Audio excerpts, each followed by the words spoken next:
What's going on, traders? Hope everybody's having a good day. Caught this trade last night in the overnight session and wanted to try and get it on a screen recording here and try to break it down for you guys. So as you can see here, this trade played out over about an hour, and I condensed it down to about 5 minutes. So what we have here is a bullish divergence play and price action making higher lows, with my oscillators giving me essentially a long signal inside of what I refer to as the opportunity zone after a change in trending behavior. So you can see here on the chart that I marked off the bullish divergence and the consecutive higher lows.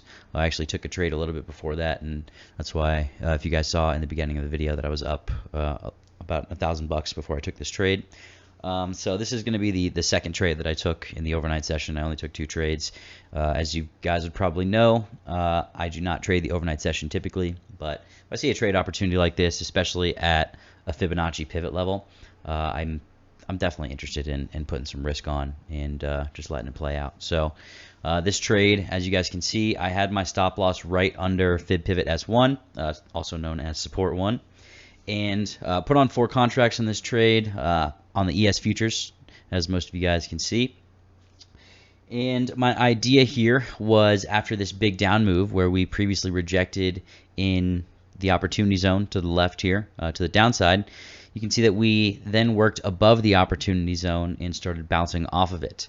So when we do that, I'm interested in a change in behavior play, if you will. So I like to look for divergence, and to be more conservative or a little bit safer, if you will, I would like to wait for higher lows and consecutive higher lows after I see a bullish divergence get put in.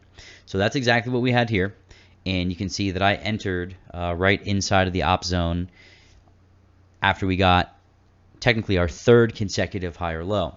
First target, you can see, is about to get hit right here, and this is right between or at the 200 simple moving average and the 200 exponential. 200 simple is white and 200 exponential is purple.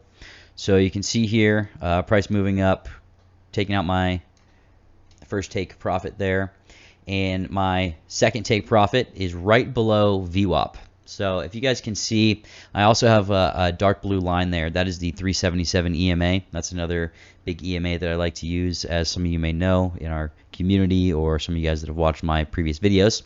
So you can see that we have VWAP and the 377 there, and that was my idea of an area where price is likely to reject if we move up there, or at least get a little bit of reaction. So I want to take some profit there.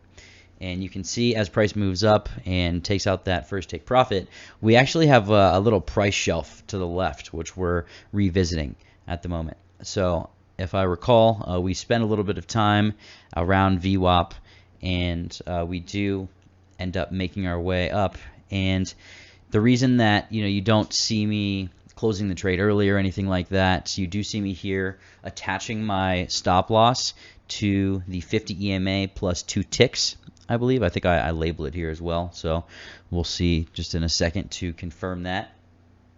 And you can see that my target there is the range low from November 9th. So you can also see that on the right on the market profile. That's that 35.41 level that I just drew an arrow at on the right side, and I also just plotted that labeled line. You can see that 11.9 range low at 35.41.25. And here in the video, I'm just kind of switching over to the market profile quickly to clearly mark up that level and just kind of show you guys how you can take trades. You can see that my entry, looking at the market profile to the right there, my entry was right above the overnight point of control, and my last target was the range low from the previous regular trading hour session.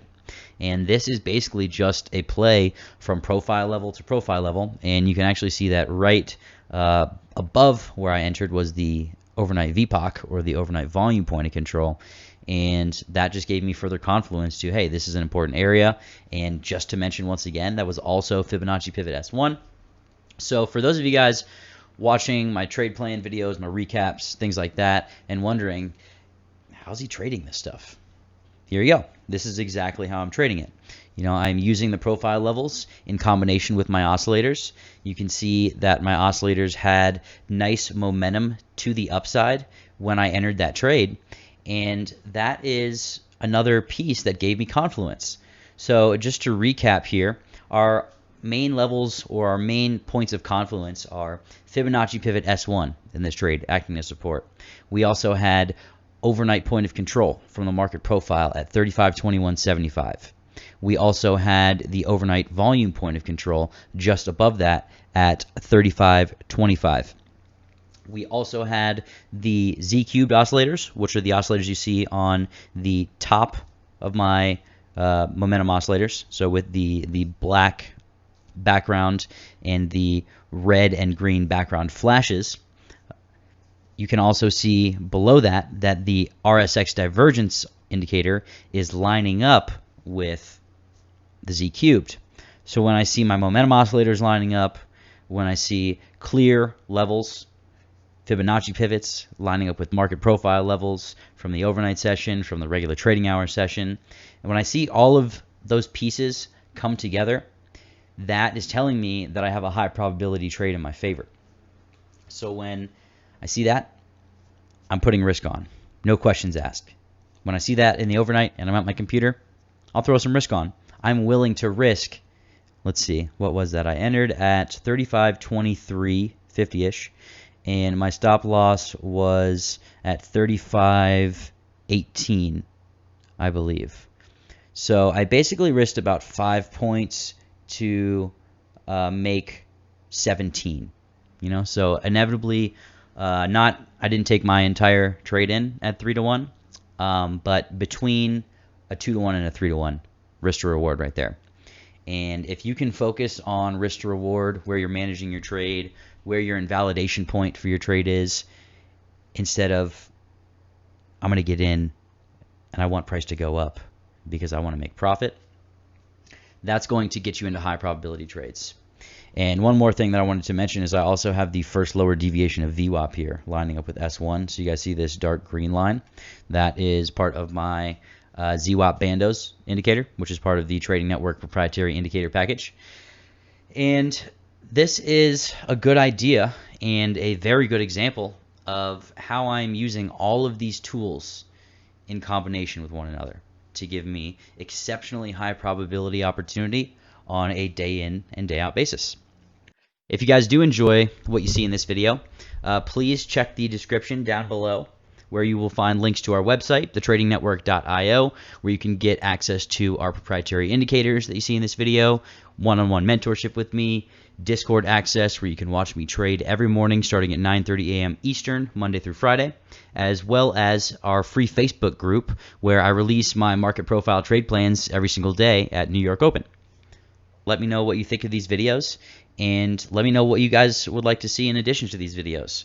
And with that, I will wish you guys an excellent evening, morning, afternoon, wherever you are, and I will see you guys in the next video.